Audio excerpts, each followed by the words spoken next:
Waffle, you're on stage. Hello. Hello. Am I audible?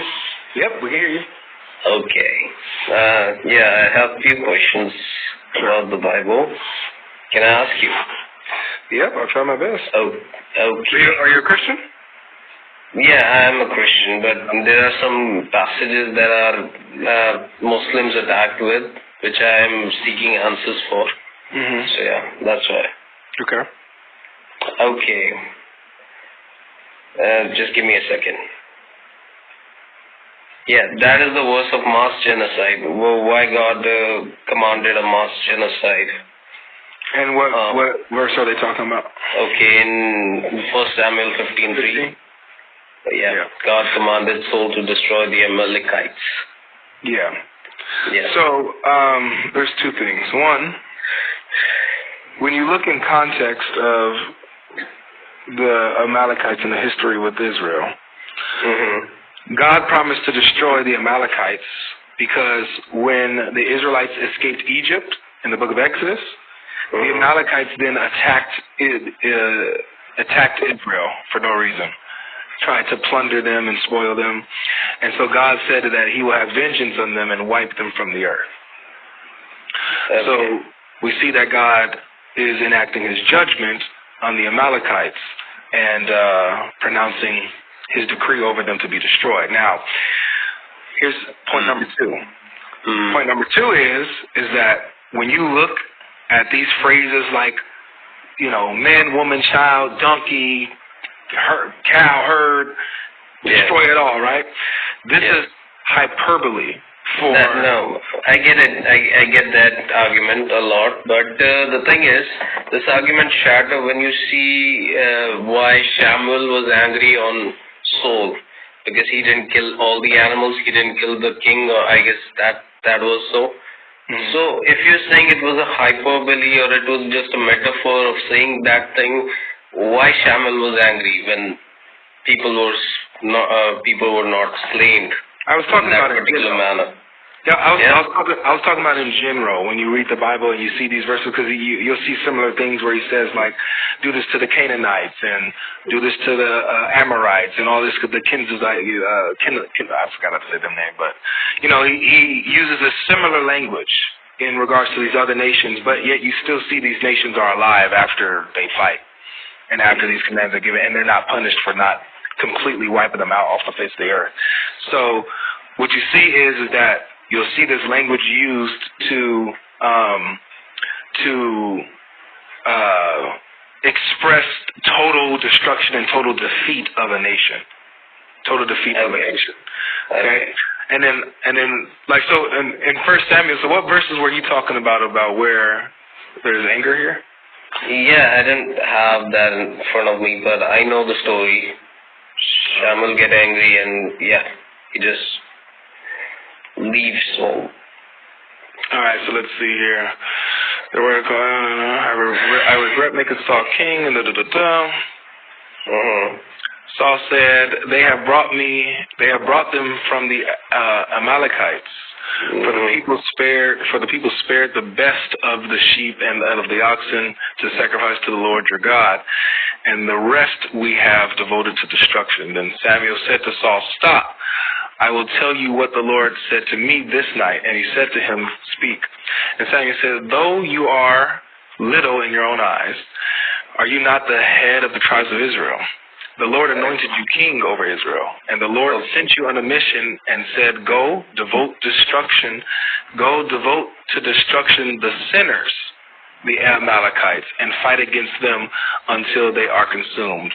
Why then did you not obey the voice of the Lord? Why did you pounce on the spoil and do what is evil in the sight of the Lord? So it seems like it's specifically the sinners among the Amalekites that he's upset that he spared. No, he was actually angry because of the animals. Because if we see this only passage, we can literally see that it was meant for literal purpose, not a hyperbole purpose. Where do you see that? Because so when it says here the sinners among the Amalekites, how do you understand that? When it it qualifies what it's talking about. Can you read that once again, please? Yeah, so it says in, I just lost it. Oh, there it is. Mm-hmm.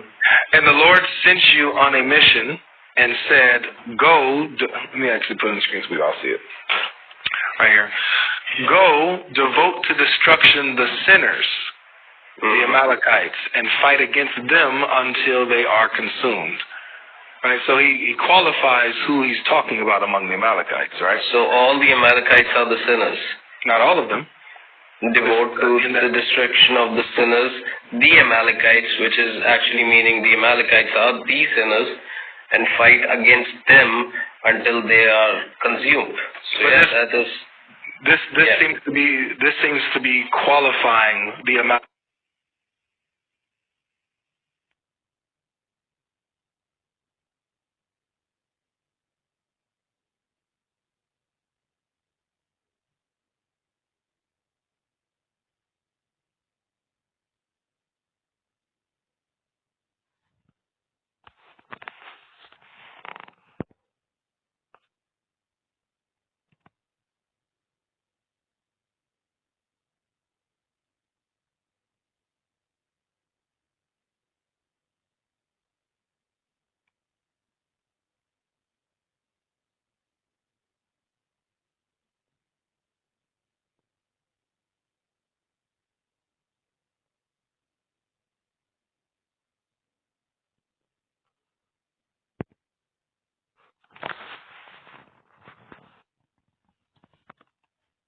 Amalekites is talking about. Yeah, but that the term means he's talking about the Amalekites who are the sinners. That's why God sent them to be destroyed. God sent Saul so he can destroy them all. So as I'm looking further into this, like look at it says, then Samuel said, bring here to me Agag, the king of the Amalekites. Exactly. Agag came to, hold on. And Agag came to him cheerfully. Agag said, surely the bitterness of death is past. And Samuel said, as your sword has made women childless, so shall your mother be childless among women. And Samuel hacked Agag to pieces before the Lord in Gilgal. So it seems to be pretty specific, man, to those who unalived people, wrongly and unjustly, fought against the innocent. That's what it seems like he's talking about, the sinners in Amalek. Okay, just let me get this straight. I'm sorry, my English is not that good, but I'm trying. Okay. So, in this passage, what I'm seeing is there are the sinners, there are the Amalekites. You don't have to spare anyone, not even the animals, not even the king, especially not the king because it is mentioned there, and not anyone, not any of the sinners. So, my argument is this. Whole Amalekite has to be genocide. It means to be genocide. But you are saying it is hyperbole. Not every Amalekite has to be died. Not every Canaanite has to be died. But by just a plain reading, we can see that it was literal, not a hyperbole. So yeah. Do you see how in the context it flushes out what it's talking about? No, it actually made it clear that it was literal. So do you think that the children, because it mentions the children and it mentions the animals, that the children and the animals are sinners? Yeah, because God said when, I'm sorry, my English is not that good, but I'll try. Okay, it said in the Old Testament, I will give a punishment to the children's of the children's, like that. I don't know the words. It talks about how the descendants of the Israelites, if they disobey God, that the curses will travel from generation to generation. Yeah. Well, I'm talking about the sinners of the Amalekites here. It mentions children and it mentions the animals. Or you believe that children among Amalek and the animals were sinners? Yeah, I think so. That's when animals were also killed. How are the animals sinners, brother? How can I know. I don't know about that, but I'm just animals can't commit sin. Neither can babies. I mean, even the scripture is pretty clear. Even if you read Deuteronomy, go to chapter 1. It talks about how certain people were able to enter the promised land, and certain people were not able to enter the promised land. But the children, they were able to enter the promised land, the ones who do not know right from wrong. So, obviously babies, they don't know right from wrong. They can't commit sin yet.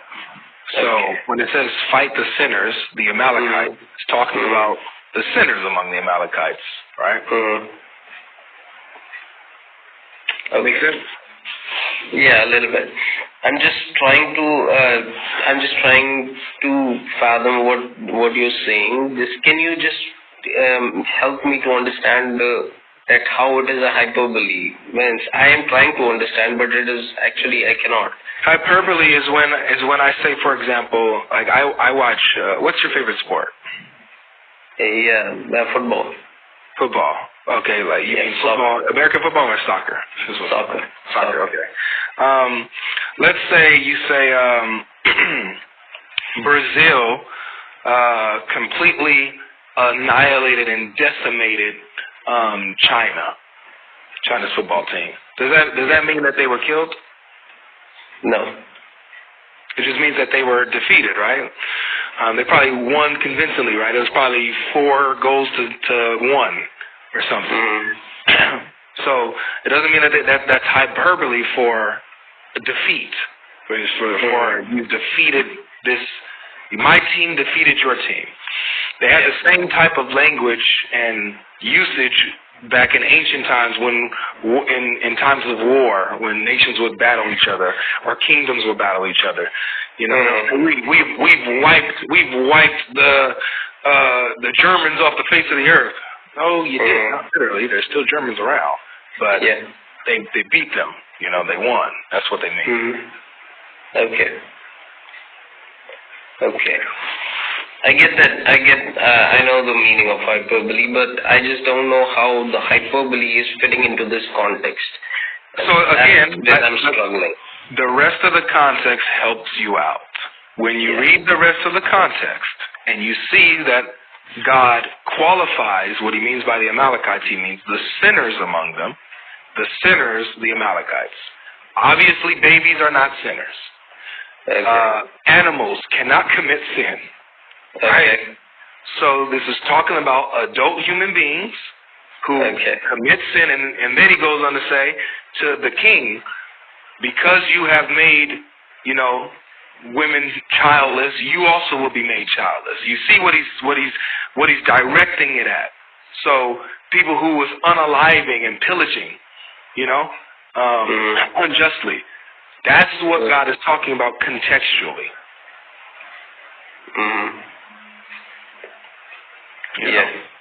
So I hope that helps.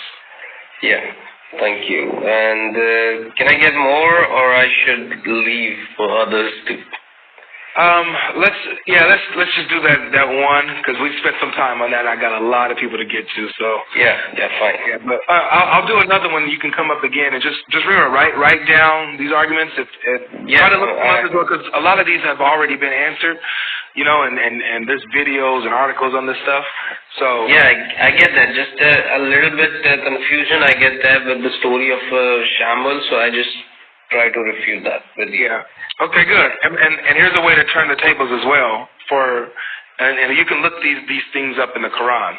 In the Quran, Allah says that when he punishes a nation, he punishes everyone in the nation. Every single person gets dealt with, even the kids.